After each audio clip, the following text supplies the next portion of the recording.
Irmãos, aqueles que não me conhecem, eu sou o presbítero Moisés Cavalcante, faço o culto no meu lar e transmito aos domingos. Sejam bem-vindos, Shalom, Aleluia a todos vocês e que a igreja pode se sentar em nome de Jesus. Como todos os domingos, irmãos, eu peço para que vocês acompanhem a leitura. Hoje, irmãos, o que não vai faltar é leitura aqui, amém? Nós vamos ler hoje no livro de Ruth, no livro de Ruth da Bíblia. Fica lá em meados aí no número 436 da Bíblia de vocês aí, ó. 426 do livro de Ruth. São 4 capítulos. Nós precisamos difundir esses capítulos de forma para que nós possamos entender, tá bom, irmãos? Então, sem mais demandas, peço para que você acompanhe a leitura aí, em nome de Jesus, tá bom? Irmãos, lá no capítulo 1 de Ruth, versículo 1, fala assim, ó. Sucedeu que nos dias em que os judeus os juízes julgavam, houve uma grande fome na terra, pelo que um homem de Belém de Judá saiu a peregrinar nos campos de Moabe, ele e a sua mulher e os seus 2 filhos, e era o nome deste homem de Elimeleque, e a sua mulher Noemi, e o nome dos seus 2 filhos era Malom e Quilion, Eufrateu, de Belém e de Judá. E vieram aos campos de Moabe, e ficaram ali. E morreu Elimeleque, marido de Noemi, e ficou ela com seus 2 filhos, os quais tomaram para si mulheres moabitas, e era o nome de uma órfã e o nome da outra era Ruth. E ficaram ali durante 10 anos, e morreram também ambos, Malom e Quilion, ficando assim esta mulher desamparada dos seus 2 filhos e do seu marido. Irmãos, os irmãos entenderem, o livro de Ruth, irmãos, ele foi escrito em meados do ano de 1050 a.C. Não existe uma pessoa que assinou o livro de Ruth. Eu escrevi o livro de Ruth, mas muitas pessoas acreditam, os estudiosos levam a crer que foi Samuel que escreveu a Ruth, mas também não tem nada assim pré-determinado, amém, irmãos? Irmãos, naquela época, antes de Ruth, o que antecedeu Ruth foi Juízes. E Juízes, irmãos, cada um fazia o que vinha na sua mente, o que vinha no seu coração. No livro de Juízes, a palavra fala assim, durante muitos e muitos anos, cada pessoa fazia aquilo que queria. Estava largado. E Deus, irmãos, trouxe uma grande fome na terra. E aonde esse povo vivia era em Belém. E eles foram, Elimeleque, não sei o que aconteceu com a cabeça de Elimeleque, ele pegou sua mulher e seus 2 filhos e partiu para Moabe. De Belém para Moabe era 8 quilômetros de distância, irmãos. E eles foram. Chegando em Moabe, o que aconteceu? Elimeleque morre. E os seus 2 filhos pegam mulheres moabitas, irmãos. Moabitas. Prestem bastante atenção. De onde vem esse povo, os moabitas? Os irmãos lembram lá do primo genro de Abraão, Ló? Foi para a cidade de Sodoma e Gomorra, saiu de lá e a mulher morreu, virou uma estátua de sal. Esposa dele. Ele foi para Moabe. Chegou lá em Moabe, as suas filhas se deitaram com ele. E ele teve. Bebedaram ele. E se deitaram com ele, porque as filhas dele achou que não tinha mais ninguém na terra, só tinha eles três. Falou assim, como é que vai dar se perpetuar aí? Então eles praticaram um incesto ali. O pai se deitou com as 2 filhas.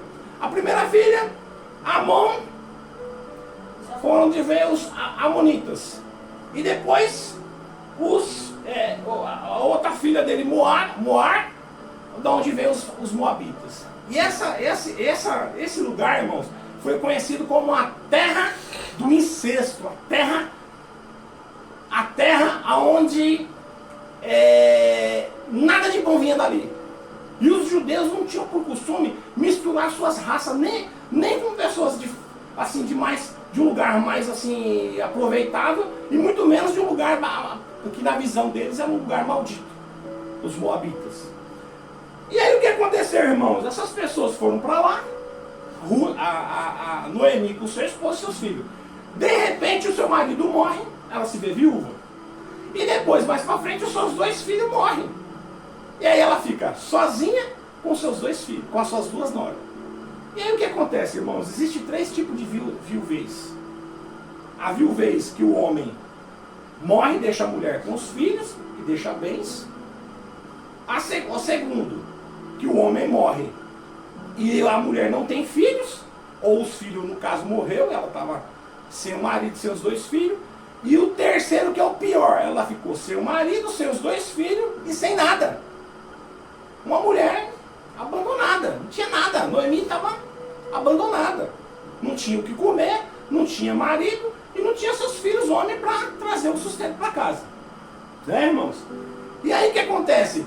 Por que o marido dela foi para essa região? Por quê? Com medo da fome. A fome chegou lá em Belém, a fome chegou em Canaã e eles precisavam. Só que não foi todo mundo que saiu de lá. Mas Elimeleque saiu com a sua mulher e com seus 2 filhos. Irmãos, existem 2 tipos de medo.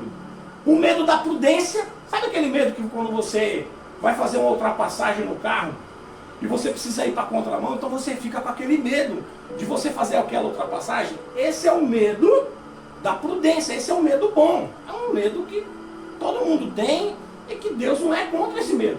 Agora existe o medo da covardia. Esse medo da covardia é aquele medo de quando Deus manda a gente fazer determinadas coisas, a gente se acovarda. Esse medo o cristão não pode ter. Vocês lembram quando Deus mandou Moisés mandar os espião lá na terra prometida, e foi um espião de cada tribo de Israel? Eles voltaram. Josué e Caleb falaram: não, a terra é boa e nós vamos lá e nós vamos tomar porque Deus nos deu. E os outros 10 príncipes falaram: não, vocês são doidos, lá tem gigante. Lá é o medo da covardia, irmãos. Por isso que Deus mandou aquele povo, determinou para Moisés, falou: ó, dessa geração, aqueles que tiverem acima de 20 anos vão morrer tudo. E aqueles que tiverem abaixo de 20 anos, só não Josué e Caleb. Todos não vão entrar na cidade prometida, porque duvidaram de Deus, se acovardaram da promessa da que Deus tinha colocado na vida deles. Amém, irmãos? Até aí os irmãos entenderam? Então Noemi estava sem o marido, sem os 2 filhos e com as 2 noras. Vamos lá. 6, Juliana. Então se levantou ela com as suas noras e voltou para os campos de Moabe, porquanto na terra de Moabe ouviu que o Senhor tinha visitado o seu povo, dando-lhe pão, pelo que saiu do lugar onde estivera as suas 2 noras com ela. E indo elas caminhando para voltarem para a terra de Judá, disse Noemi às suas 2 noras: ide e voltai cada uma de vocês para a casa dos seus pais. E o Senhor use de convosco de benevolência, como vos usaste com os defuntos e comigo. E o Senhor vos dê que acheis descanso cada uma em sua casa do seu marido. E beijando-as ela, levantaram a sua voz e choraram. Noemi pediu para as suas noras, falou assim: olha, é melhor vocês voltar para a casa dos seus pais, porque vocês vão comigo voltar para a minha terra para quê? Lá vocês vão ser estrangeiras, não tem necessidade de vocês ir para lá. E eu não tenho mais nenhum filho, né? Então vocês vão, né, se despedir delas, mas elas não quiseram. E disseram-lhe: certamente voltaremos contigo ao teu povo. Porém Noemi disse: tornai minhas filhas, porque ireis comigo? Tenho eu ainda no meu ventre mais filhos para que vós fosses por marido? Tornai, filhas minhas, ide-vos, embora que já muito velha sou para ter marido, e ainda quando se tivesse, teria esperado ainda, e ainda que à noite tivesse um marido, e ainda tivesse filhos, esperá-lo-eias, até que viesse a ser grandes, deter-vos-eis por eles, se tornardes marido? Não, filhas minhas, que mais amargo me é a mim do que a vós mesmos, porquanto a mão do Senhor se descarregou contra mim. Então levantaram a sua voz, tornaram a chorar. Orfa beijou a sua sogra, porém Ruth se apegou a ela, pelo que disse: eis que voltou tua cunhada e ao seu povo, e eis os teus deuses, volta tu também após a tua cunhada. E disse, porém, Ruth, irmãos, Noemi pega as suas duas noras e fala, não, volta para casa de vocês, porque vocês estão... A mão do Senhor pesou sobre mim.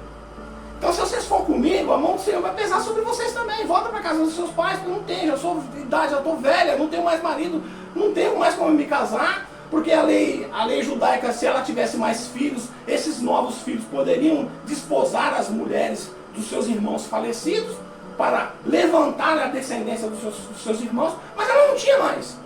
Mas olha, irmãos, olha o que é uma mulher, olha o que é a palavra de uma mulher, irmãos. Olha o que Ruth fala, lá no 16. Disse, porém, Ruth, não me persuada para que te deixe, e não me afaste ao teu pé de ti. Porque aonde quer que tu fores, eu irei, e onde quer que possuares, à noite ali pousarei, e o teu povo será o meu povo, e o teu Deus, o meu Deus. Onde quer que morreres, morrerei eu, ali serei sepultada. Me faça assim o Senhor, e outro tanto, e outra coisa que não seja a morte me separará de ti. Irmãos, eu glorifico a vida dessa mulher, Ruth. Porque em meio, irmãos, a todos esses problemas, em meio a todas essas dificuldades, ela percebeu, irmãos, que ela precisava ficar do lado da sua sogra. Ela precisava estar do lado da sua sogra. Ela precisava, irmãos, porque tudo que ela passou esses últimos 10 anos foi do lado da sogra dela. Tudo que Ruth representava, tinha vindo de Noemi.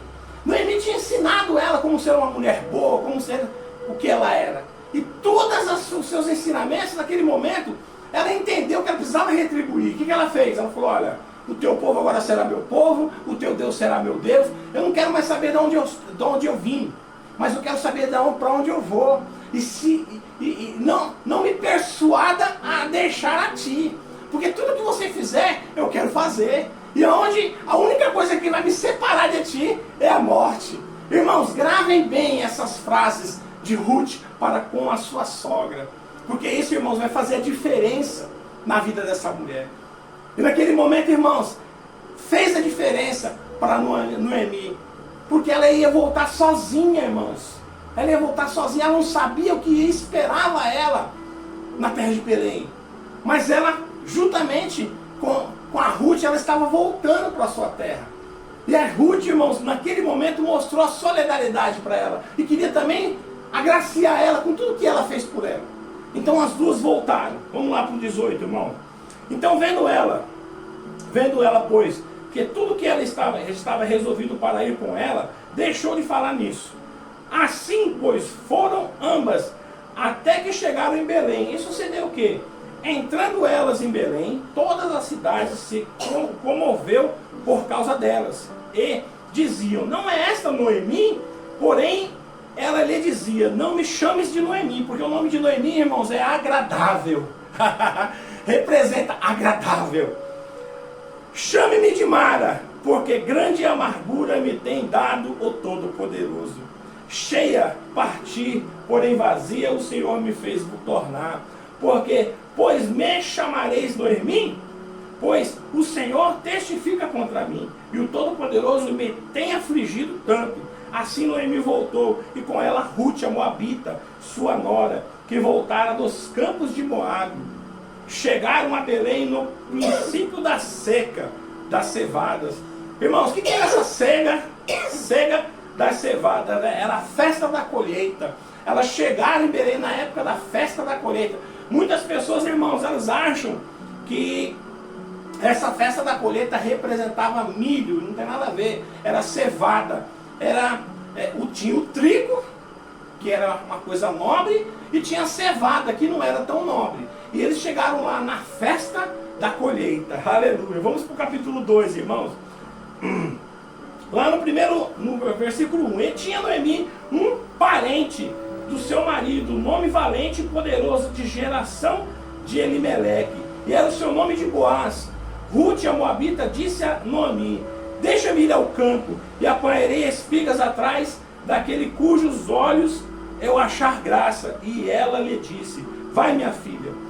Foi, pois, e chegou apanhava espigas no campo após os segadores. Os segadores, irmãos, são os ceifeiros, as pessoas os homens que passavam cortando, né, as espigas. Essas espigas eram como se fosse o trigo, mas não era o trigo, era a cevada. E caiu-lhes em sorte uma parte do campo de Boaz, que era da geração de Elimeleque. E eis que Boaz veio de Belém e disse aos segadores: ó Senhor seja convosco. E disse-lhe eles: o Senhor te abençoe. Depois disse Boaz ao seu moço, que estava posto sobre os segadores: de quem é esta moça? E responderam o moço, que estava posto sobre os segadores, e disse: esta é a moça moabita, que voltou com Noemi dos campos de Moabe. E disse-me ela: deixa-me colher espigas e ajuntá-las entre as gavetas após dos segadores. Assim ela veio e desde pela manhã está aqui até agora, e não ser um pouco que esteve sentada em casa.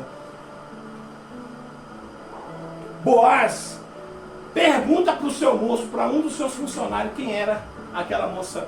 E eles falaram: olha, essa moça é a moça Ruth, que veio lá de Moabe junto com Noemi, e ela me pediu para apanhar as espigas que caem. Irmãos, naquela época eles tinham um costume de ir nos campos de cereal, nos campos de trigo, nos campos de cevada.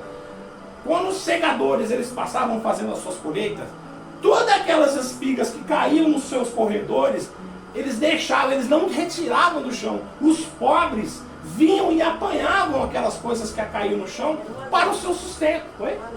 Era uma lei. Então, eles pegavam aqueles que caíam, aquelas espigas que caíam, para poder se alimentar. Isso era feito em Israel, e eles achavam isso uma coisa muito justa, porque essas pessoas que ali pegavam essas espigas não tinham como comer, não tinham como se alimentar, irmãos. Então essas pessoas pegavam, e Ruth estava ali fazendo essa tarefa de pegar, como se ela estivesse mendigando ali uma comida, um alimento, um cereal que caía nos corredores do chão, e ela apanhava. E aí Boaz vem e pergunta para o seu moço, e ele fala para ele: olha, essa moça é a moça que veio. E ele, na hora, ele já entendeu que Noemi era parente dele, né? Parente do irmão dele. Então Boaz fala, irmãos: então disse Boaz a Ruth: não ouves, filha minha, não vos colher a outro campo, nem tampouco passes aqui, porém aqui te ajuntarás com as minhas moças, e os teus olhos estarão atentos no campo que cegarem, e irás, pois, delas. Não dei ordem aos moços que te não toquem.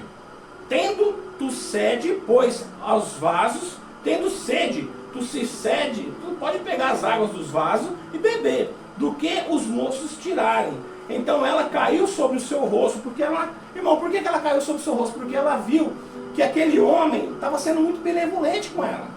E aí ela caiu sobre o seu rosto, caiu de joelho no chão ali, já ficou ali, né? Então ela caiu sobre o seu rosto e se inclinou à terra e disse: por que achei graça aos teus olhos? Para que me façais caso de mim, sendo eu uma estrangeira?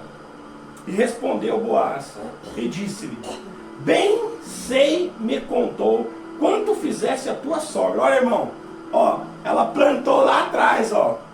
Por isso que eu falo, irmãos, tudo que a gente faz, a gente pratica o bem, a gente faz as boas obras, e a gente nunca imagina que isso se reverterá lá na frente.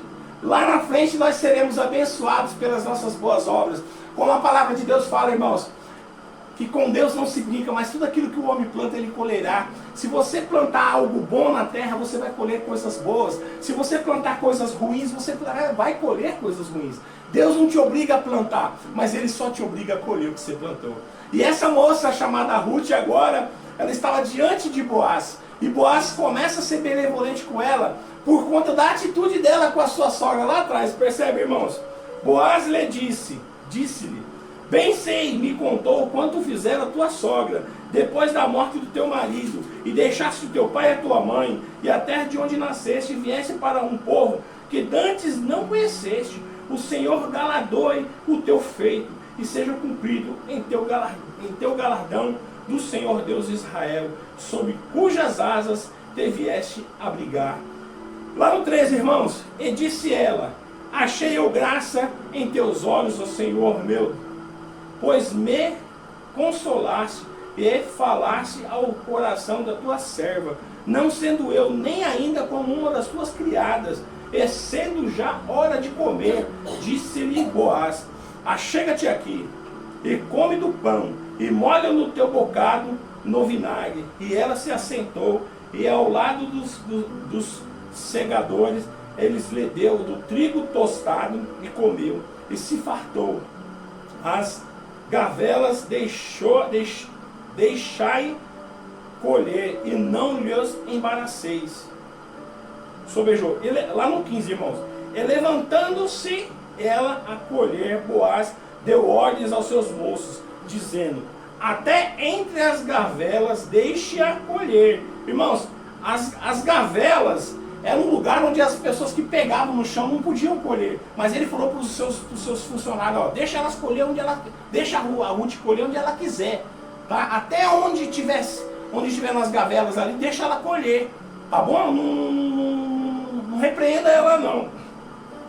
Sobejou. Ele deixa colher, e não lhe embaraceis. E deixai cair alguns punhados, deixai-as ficar para que as colha, e não repreendais. Lá no 17, irmãos.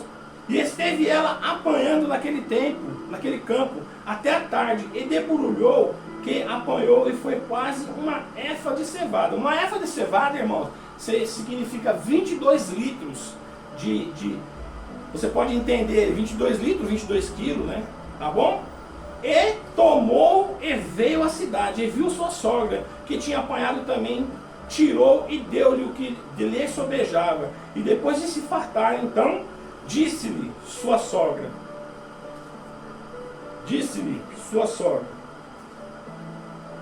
onde colheste hoje?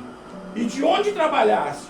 Bendito seja aquele que te reconheceu, e relatou a sua sogra, que tinha trabalhado, e disse o nome do homem com quem hoje trabalhei é Boaz. Então Noemi disse à sua nora: bendito seja o Senhor, que ainda não tem deixado a sua benevolência, e nem para com os seus vivos, e nem para com os seus mortos. E disse-lhe mais Noemi: este homem, nosso parente chegado, e um dentre os nossos remidores. Irmãos, remidor, irmãos, o que significa esse remidor? Muitas das vezes a gente faz as nossas leituras e a gente não entende muito bem. Existiam algumas tradições judaicas, irmão, naquela época, porque os judeus, todas as leis que eles faziam em prol da família. Tudo que eles faziam era em prol da família. Então, essa lei do remidor, irmãos, funcionava assim, ó. As mulheres lá no Israel, na época, quando elas tinham o seu primeiro fluxo de sangue, elas já estavam aptas para casar. Então tinha menina que casava lá com 12 anos, com 13, com 11 anos, tinha o seu primeiro fluxo de sangue e já podia casar. Só que os homens naquela época, os judeus, eles não podiam casar na mesma idade, porque os homens tinham alguns outros atributos que as mulheres não tinham. Os homens iam às guerras, as mulheres não iam. Então o homem só podia se casar após os 20 anos. O homem só completava a maioridade após os 20 anos. Ele só era cobrado imposto dele após os 20 anos. Então, tudo na vida do homem só resolvia depois dos 20 anos. Então, às vezes o camarada tinha 20 anos e a menina tinha 12. Às vezes o camarada tinha 26, 28, 30, 35 anos e a menina tinha 13, 14 anos. Então, uma menina nessa idade não tinha muito conhecimento de muita coisa. Então, essa menina ela casava com esse homem, e esse homem protegia ela, né? Se ele fosse para a guerra, ele sempre deixava alguém trazendo os seus mantimentos para ela, e se ele protegia ela dos perigos, de tudo que acontecia, trazia o sustento para dentro de casa, né? Então, essas meninas, irmãos, quando o seu marido morria, por exemplo, essa moça, ela tem um marido, o marido fosse para a guerra, se ele morresse na guerra, como que essa menina ficava? Ela estava numa casa, muitas das vezes tinha já filho, e o marido morreu, como é que essa menina ficava? Então tinha que ter um remidor. O que era o remidor? O remidor era a pessoa, era o parente mais próximo que vinha ali e assumia, né? Assumia essa pessoa como mulher e vivia com ela, ia proteger ela, tudo. E a maioria das vezes a mulher, quando era remida, não tinha filho, o seu primeiro filho, ele não era nem filho do remidor, ele era reconhecido pelo povo judeu como filho daquele primeiro marido que morreu. Então, isso aqui é uma coisa muito importante. O remidor, irmãos, era algo, até Jesus foi o nosso remidor. Jesus, ele pagou o preço por nós. O remidor, irmãos, é aquele que te resgata, aquele que paga o preço por você. Então, o Boaz, ele era o remidor, era do parente mais próximo. E aí a Noemi ia explicar para Ruth o que representava esse remidor. Ele disse Ruth, a moabita: também ainda me disse, com os moços que tenho, ajuntarás, e até que acabem todas as cegas que tenho. E disse Noemi, sua nora, a Ruth: melhor, filha minha, que saias com os seus moços para noutros campos, não te encontre. Assim ajunte-se com as moças de Boaz, para colher até que segue a cevada dos trigos, e acabe, e fique com a sua sogra. Irmãos, o que Noemi falou para Ruth? Ó, na hora que você sair para colher, sempre se aproxime do grupo que fica na lavoura de Boaz. Não vá para outras regiões, porque ele mesmo já te falou que vai te abençoar. Então, se você ir para longe, já vai para os campos de Boaz, porque ele vai te ajudar, entendeu? E ele é o nosso parente mais próximo. Você entendeu, minha filha? Entendi. Então vamos ao capítulo 3, irmãos. Existe, irmãos, assim, ó. O povo judeu, eles não tinham muito costume de se casar com pessoas estrangeiras. Mas Boaz, irmãos, era um homem que a Bíblia nos mostra que ele não tinha mulher e também não tinha filhos. Então ele era um homem solteiro, ele já era um homem adulto. Ele aparentava, pelo que ele já tinha, que ele não era um homem de 20 anos. Porque um homem que tinha as posses que ele tinha, ele não ia alcançar essas posses com 20, 30 anos. Ele tinha que trabalhar muito para ter essas posses. Então, acredita-se que ele era um homem por volta de 40, 45 anos. Já era um homem, né? Já era um homem com a sua idade, já estava lá em cima. Então, ele não tinha mulher e também não tinha filhos. Nós não sabemos se também a fome ou alguma peste matou sua família. E ele também, irmãos, ele não tinha a sua descendência judaica 100% confirmada. O seu pai e a sua mãe. O seu pai era judeu, mas a sua mãe não era judeu. A mãe de Boaz, irmãos, para os irmãos entenderem, era Raabe, prostituta. Mulher lá cananeia.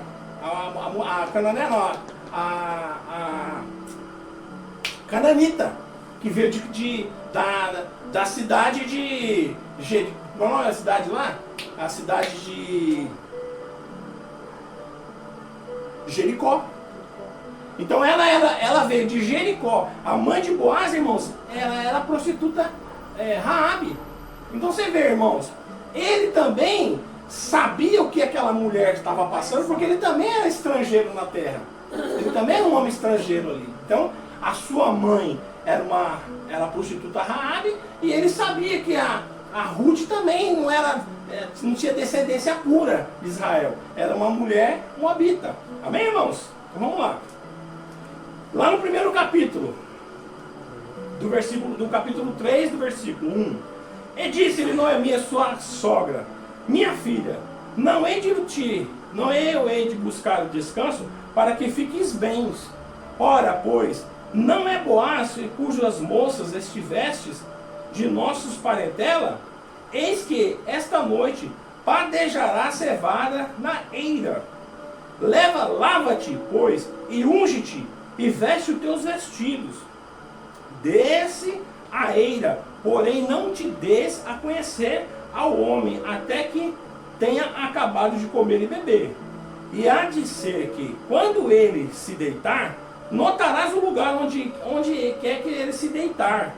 Então entra e descobrirás aos pés, e te deitarás, e ele te fará saber que deves fazer.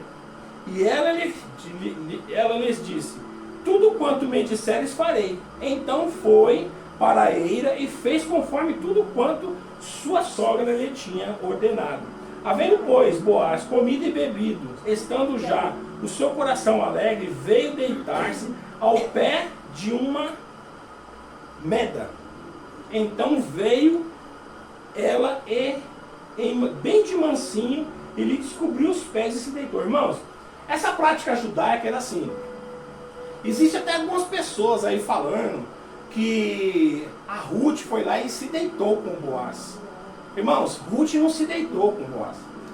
Entrou no quarto de Boaz e se deitou. Isso não é verdade. Irmãos, aquele lugar onde eles estavam era como se fosse um galpão, onde eles faziam o celeiro, como se eles trabalhavam o dia todinho colhendo, depois eles ensacavam aquele material e eles estocavam. E ali o cansaço era tão grande que cada um dormia num canto ali, irmãos.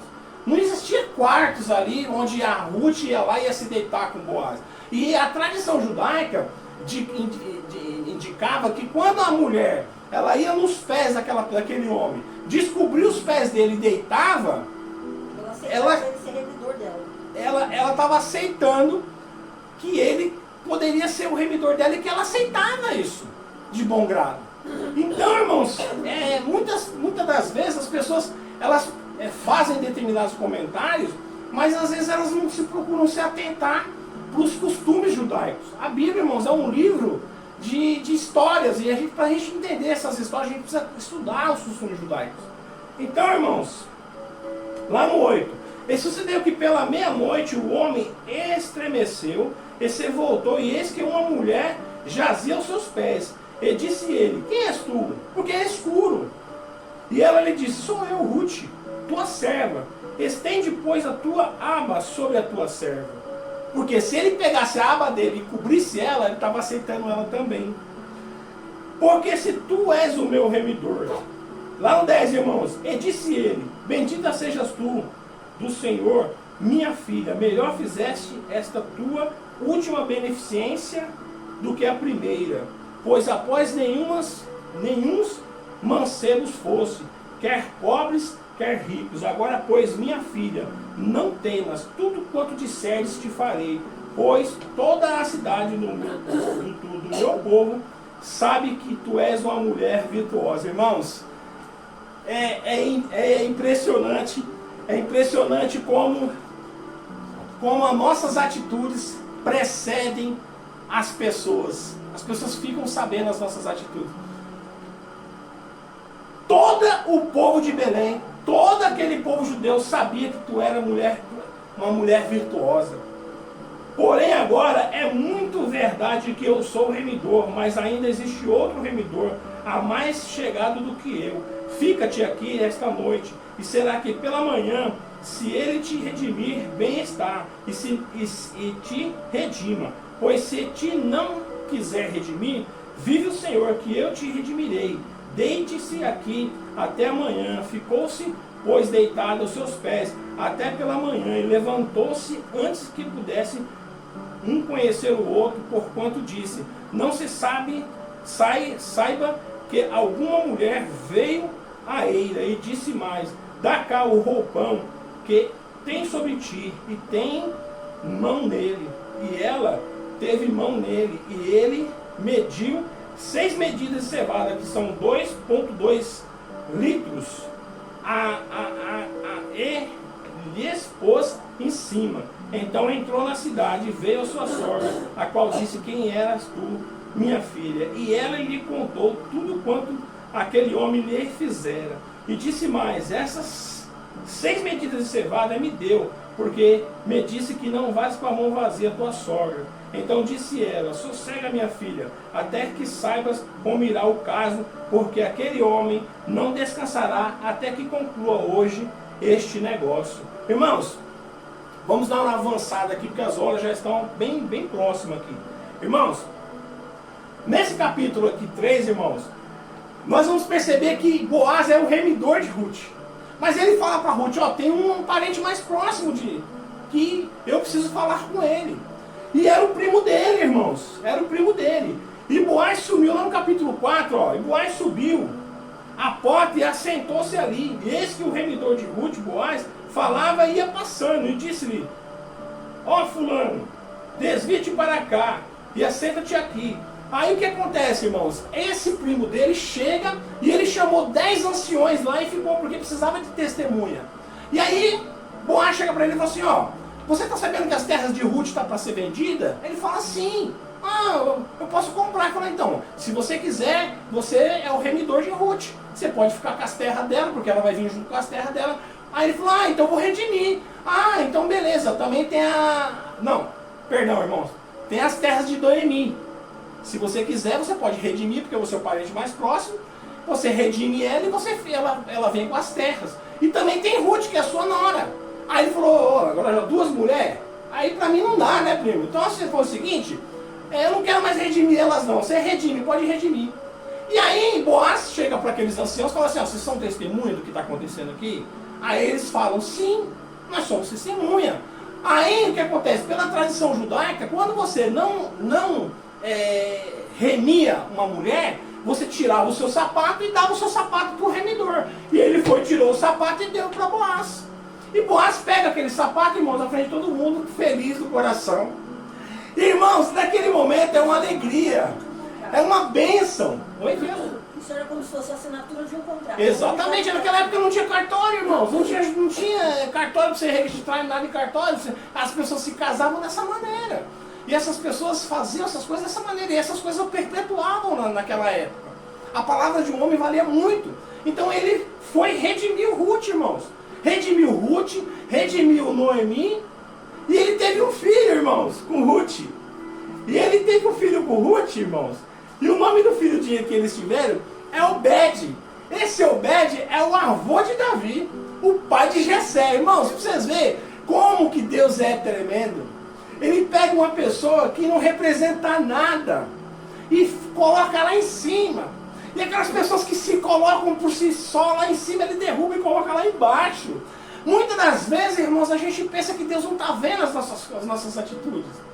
E a gente pensa que nós não estamos sendo percebidos. E aquela mulher, aquela moabita, irmãos, ela fez as coisas corretas. Ela foi insistente. Ela parou naquele momento. E quem era a referência de mulher para ela naquele momento? Era Noemi, sua sogra.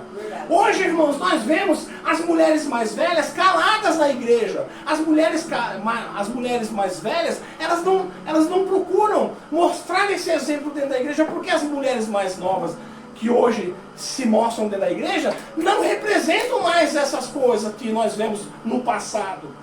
Entendeu? A mulher de Provérbios 31:10, a mulher virtuosa.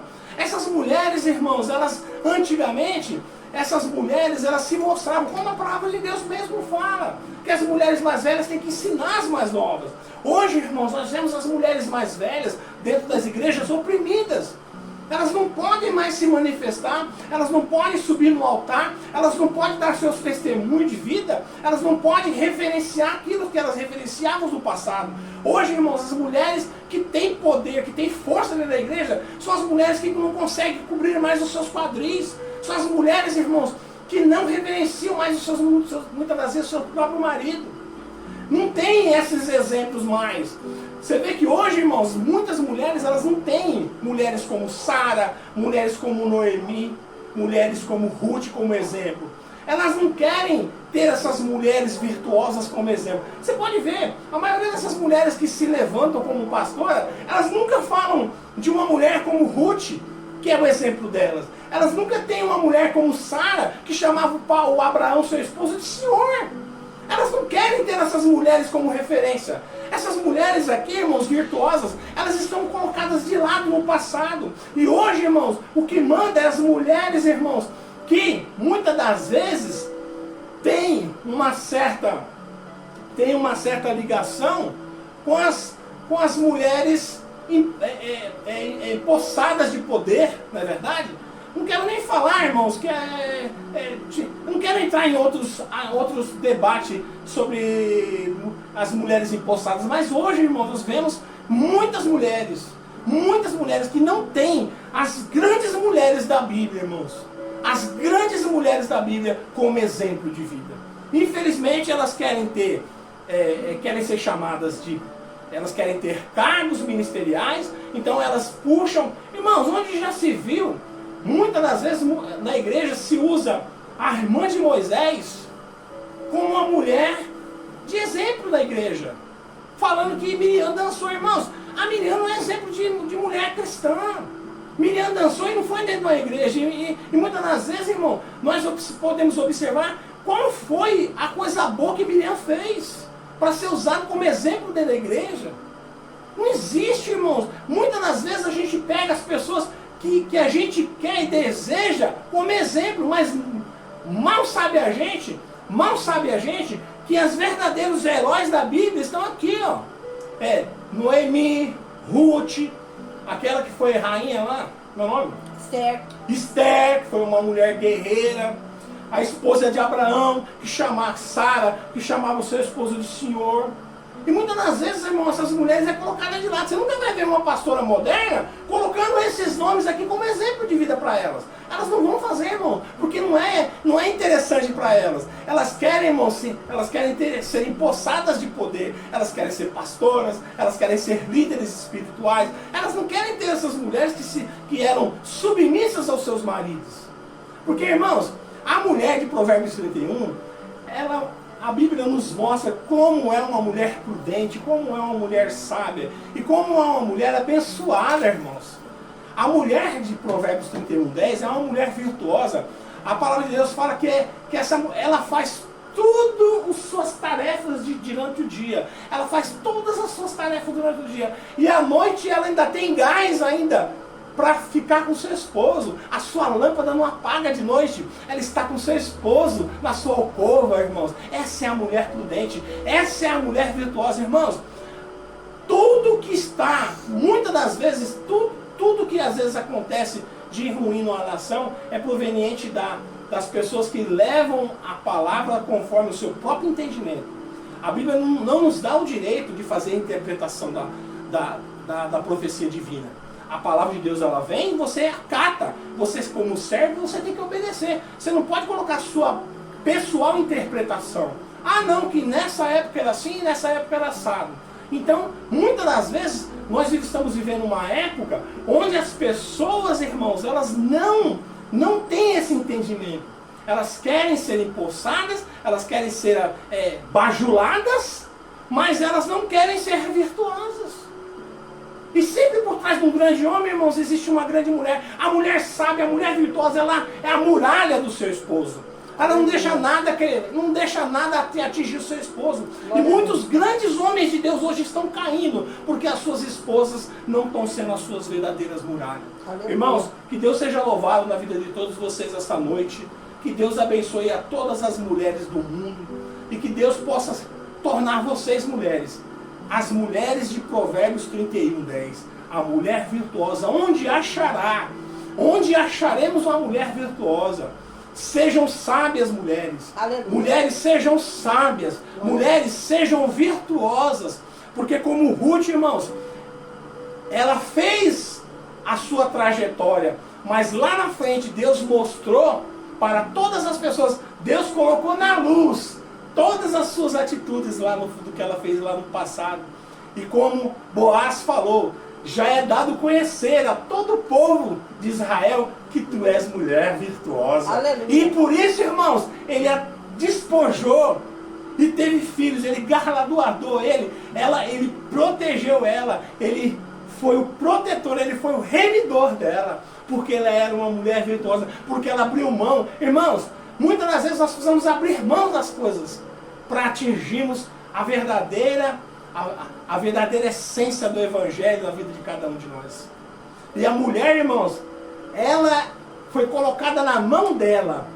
Ao homem não é dado esse poder, mas para a mulher é a edificação dos lares. Aleluia. A mulher, irmãos, ela tem um poder na mão dela que é edificar a casa. O homem não edifica a casa, irmãos, mas a mulher virtuosa, ela edifica a casa. Então fica essa reflexão a todas vocês esta noite, minhas irmãs. Sejam mulheres virtuosas.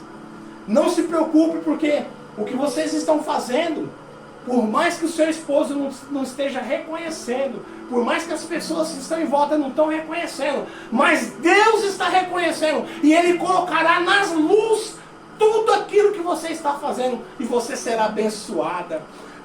Ruth, irmãos, de Moabita passou a ser israelita e passou a ser uma mulher cujo nome está nas escrituras, na genealogia de Jesus Cristo. Verdade. Uma mulher abençoada, uma mulher virtuosa, uma mulher de Provérbios 31:10.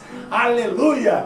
Glória a Deus. Você pode abençoar a sua vida, você pode agradecer. Pegue essa palavra dessa noite, minha irmã, e coloque nos tábuas do seu coração. Seja uma mulher prudente, seja uma mulher virtuosa, seja a muralha do teu esposo, mulher de Glória Deus. a Deus. Porque Deus vai te honrar. Deus vai te honrar, irmã. Não vai ser os homens, não, vai ser Deus que vai te honrar. Amém? E Jesus é nosso remidor, através de Exatamente, Jesus é o nosso remidor. Quero que a igreja se levante em nome de Jesus.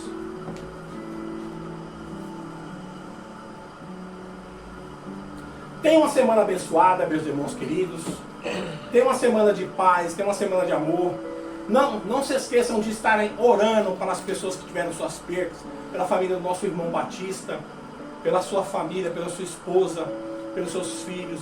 Que Deus venha consolar todos vocês aí, irmãos, em nome de Jesus. Glória a Deus. Tá bom? Que Deus venha abençoar a família do apresentador Silvio Santos, seus amigos e colegas. Que Deus venha consolar todos eles em nome de Jesus. Glória a Deus. Bom, irmãos, que fica essa reflexão para todas as mulheres do Brasil e do mundo.